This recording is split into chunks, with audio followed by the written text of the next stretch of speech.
Bueno, ecoturismo es una forma de hacer turismo.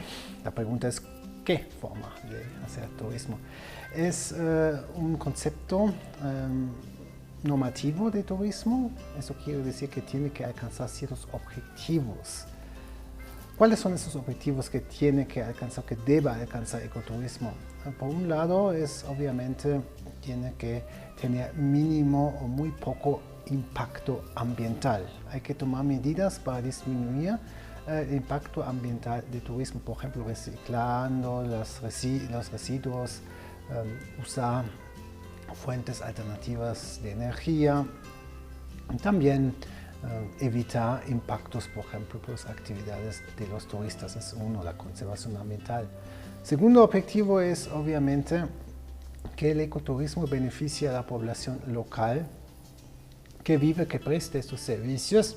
Tiene que generar ingresos a nivel local para la población local y tiene que también generar empleo para la población local.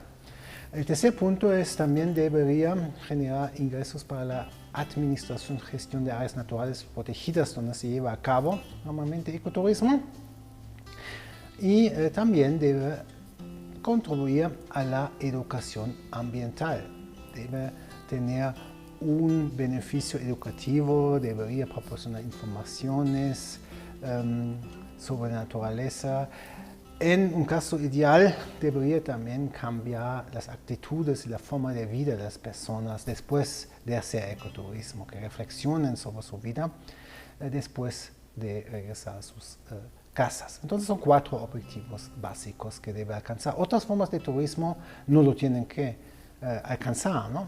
Existen muchas otras formas de turismo, pero ecoturismo es explícitamente normativo en su definición.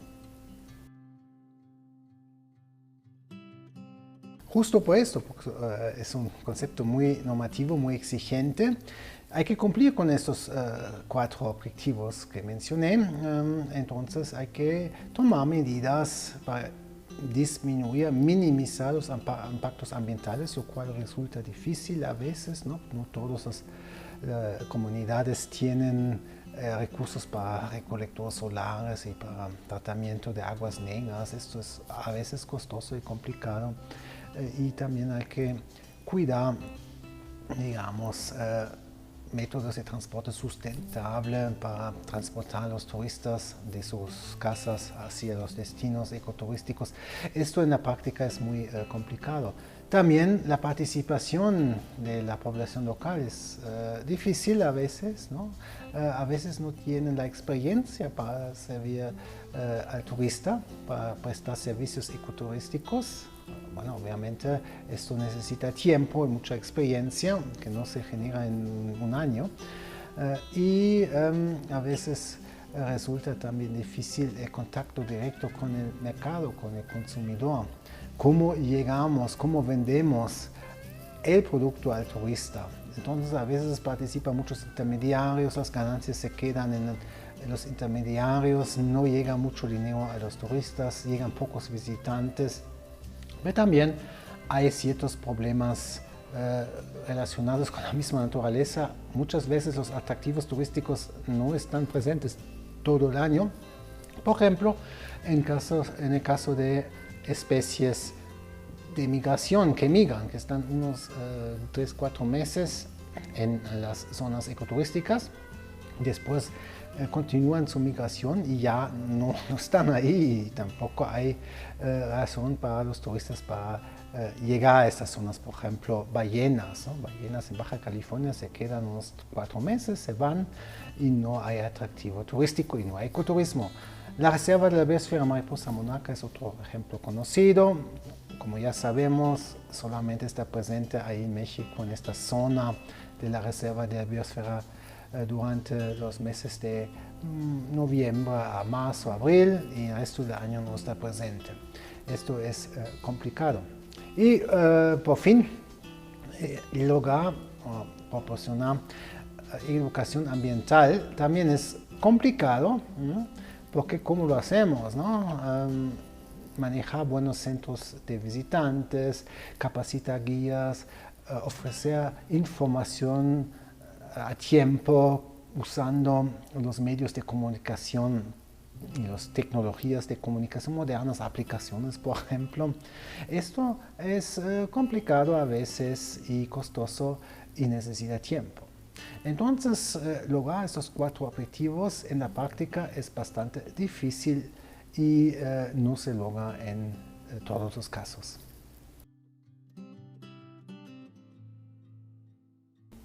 Bueno, se han hecho muchas cosas, ¿no? Hay muchos programas que fomentan el ecoturismo. Muchas veces dentro de áreas protegidas hay programas de apoyo y financiamiento, apoyo económico y logístico a las comunidades, sobre todo para construir infraestructura turística.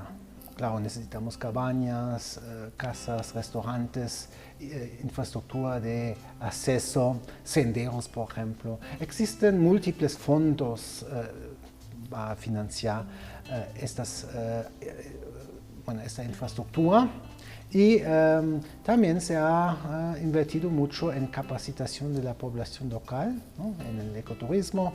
Se han ofrecido muchos cursos de capacitación como guías, como cocinero, cocinera, cómo manejamos empresas, etc. Existen muchas formas y muchas instituciones públicas, por ejemplo la Semanat, la CONAMP, Comisión Nacional de Áreas Protegidas, sí han fomentado este ecoturismo con estos programas. Al mismo tiempo también muchas organizaciones no gubernamentales, por ejemplo WWF, también tiene programas para apoyar a las comunidades, para capacitarse, para construir infraestructura para el ecoturismo. Entonces el dinero muchas veces no es el problema. El problema es qué pasa después de la fase inicial de fomento. Pero bueno, voy a hablar sobre esto en un momento más.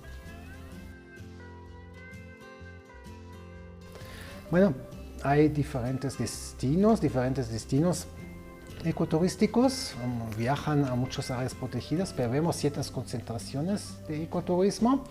Si contamos el número de visitantes, las zonas más visitadas son la Reserva de la Biosfera Mariposa Monarca en el centro, pero también, digamos, otros lugares como la zona de Iztaccíhuatl y Popocatépetl, ¿no? Este parque nacional. Allá se concentran muchos visitantes del centro de México, pero también hay otros destinos importantes a nivel mundial, que son, por ejemplo, las zonas en Baja California. La Reserva de la Biosfera El Vizcaíno es muy importante. Hay, digamos, muchos visitantes para ver las ballenas. Se concentran también en esta zona. Por otro lado, tenemos ciertas concentraciones en la península de Yucatán, donde hay una actividad ecoturística muy importante. Hay muchos visitantes, por ejemplo, en la Reserva de la Biosfera Siancán, a los 150 kilómetros al sur de Cancún. Bueno, por lo mismo también hay muchos visitantes, pero también hay muchos visitantes en otras reservas en la península de Yucatán, por ejemplo, en la Reserva de la Biosfera Montes Azules, en Chiapas, también vemos muchos visitantes.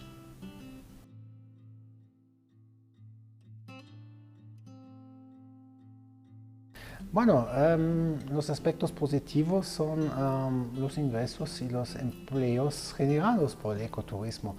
En muchas zonas el ecoturismo es una actividad económica considerable, tal vez no es la única y a veces tampoco la más importante, pero es una actividad económica complementaria para grandes partes de la población local. Entonces tienen fuentes de ingreso y de empleo adicionales que no tendrían sin el ecoturismo. Eso es un punto favorable. Por otro lado, hay una diversificación del turismo en México. Hay otros destinos nuevos que complementan los destinos turísticos tradicionales, que son de sol y playa en su mayoría, ¿no? Pensemos en Cancún y Los Cabos, y los turistas pueden visitar, aparte de esos centros de sol y playa, otros destinos más naturales, ¿no? Áreas naturales protegidas. Entonces hay más oferta turística, una oferta turística mucho más diversificada y más, digamos, competitiva también a nivel internacional. Podemos combinar diferentes formas del turismo. Esto sí también es otro logo. Y también hay logos en cuanto a la educación ambiental en muchas áreas protegidas que cuentan con visitantes. Hay programas de visitas guiadas que transmiten información. A veces hay también centros de visitantes, aunque menos, faltan muchos centros de visitantes. Entonces es una posibilidad para la población urbana, sobre todo para los jóvenes, las jóvenes que residen en las grandes ciudades, para acercarse a la naturaleza, para experimentar naturaleza, para estar en contacto con la naturaleza. Eso no se hubiera realizado sin ecoturismo, sin participar en ecoturismo, sin hacer ecoturismo. Entonces también ahí veo un avance y un logro muy importante.